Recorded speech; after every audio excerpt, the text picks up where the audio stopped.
If you're new to the channel, I make cinematic bikepacking adventure films from all over the world. I take my filming gear, I usually go by myself, and try and make the best films that I possibly can. I've said before, it's really hard work. Taking this camera, action cameras and the drone, setting things up while out riding and still having to put in the big miles is really challenging. And a large part of my films is the drone footage. I can get some absolutely incredible footage of amazing landscapes, especially when I'm out somewhere in a remote part of the world, in amazing wilderness. It looks absolutely fantastic. And I've said before that the drone footage is really valuable. It gives you a macro perspective of how small you are and how epic the landscapes are, especially out in some remote parts of the world. However, these days it's getting harder to be able to fly a drone in some parts of the world. They're simply just banned in many places, and that's exactly what happened when I went to Morocco. Given that the drone takes up quite a large percentage of my footage, it is really difficult to make films when I haven't got it because I'm just not used to doing so.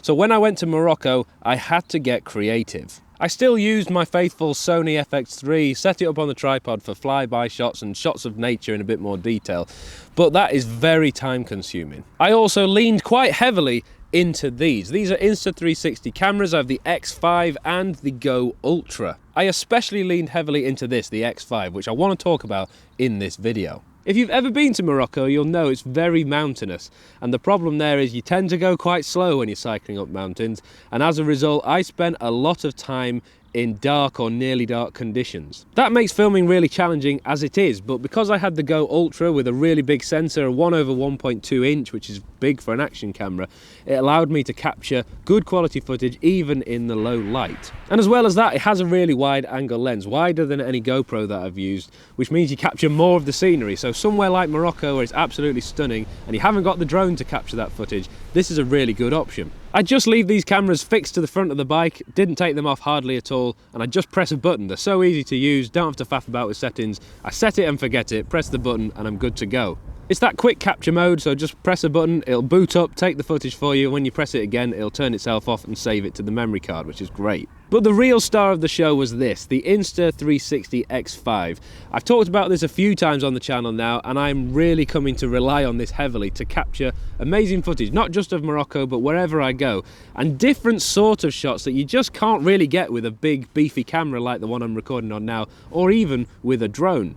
The great thing about this is that it's a 360 camera, so it captures everything around you, basically meaning that you can have multiple shot angles from one piece of footage. And that is really valuable. When you're running without a certain camera, like a drone in this case, I was relying more heavily on the two other cameras that I had. And because I can capture multiple shots from the same camera just by pressing a button, it means I've got more footage to choose from when I'm editing in post. One thing I really like is I can use this as an action camera and capture a wide angle of something in front of me, and then I can instantly switch and turn it to face me to show you my expression, how I was feeling, if I was happy or if I was feeling a little bit run down. All of that comes across on the film, which I can't do with a normal action camera. One thing everybody says about visiting Morocco is that the people are so welcoming and so kind, and I found that firsthand. The great thing about having this camera was I could capture that on film, whether it was kids following me, chasing me up a hill, or kind people asking if I was okay, or even taking me out of their way to find something that I needed for my journey. Having all that in this camera, knowing that I can come back to it later and edit it in post to get the best version of the story of events, is so reassuring, especially when I'm one camera down like I was on this trip. And one other crucial element of filmmaking is the audio, and I've said before, the microphone on this is already really good, but I paired it with the GPS preview remote mic, meaning that I could do pieces to camera when I was out in the wilderness, and it was really good quality audio. All I needed to do was to press a button on the mic, it would boot up and I could do it there and then. I didn't have to set up the camera, which can be a little bit daunting, I'll be honest with you, especially if you're in a remote part of an unfamiliar country. Getting an expensive camera out and talking to yourself on the side of the street when you don't know what's around the corner can be a little bit intimidating. So just having this on the bike, pressing a button, is pretty inconspicuous, and it did a really great job. You can just about see the sign here where I was supposed to be wild camping last night. That was the plan. It's the cave of Wintimdwin, which looked absolutely beautiful. People often ask me, what do you do if you're out in the middle of nowhere and your camera breaks? Well, you're pretty much screwed. That actually did happen to me when I went to Iceland in winter the other year. The wind was incredibly strong, so much so I couldn't even get my bike out of the van, and as expected, my camera was taken by the wind and the lens smashed.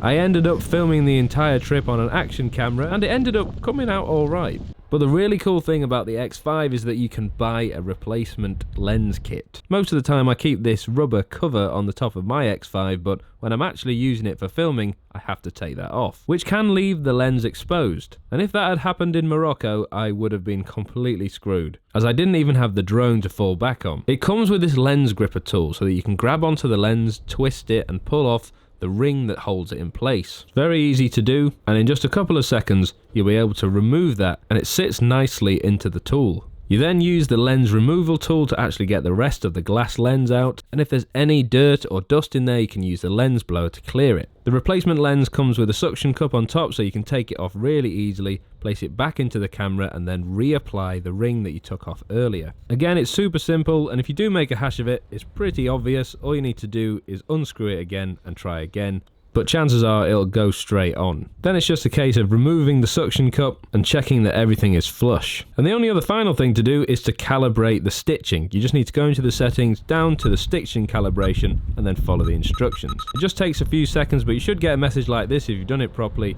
telling you that everything's fine. This is such a cool design and a really good insurance policy. If you're going cycling around the world and you want that reassurance that your camera will still work even if you drop it, it's worth spending a bit extra and getting this. In the past, I've often shied away from using these sort of cameras because I just wanted to get the absolute best quality, which means expensive camera gear and drones. But I've come to realise that it's not just about the quality of the footage, although this is still excellent.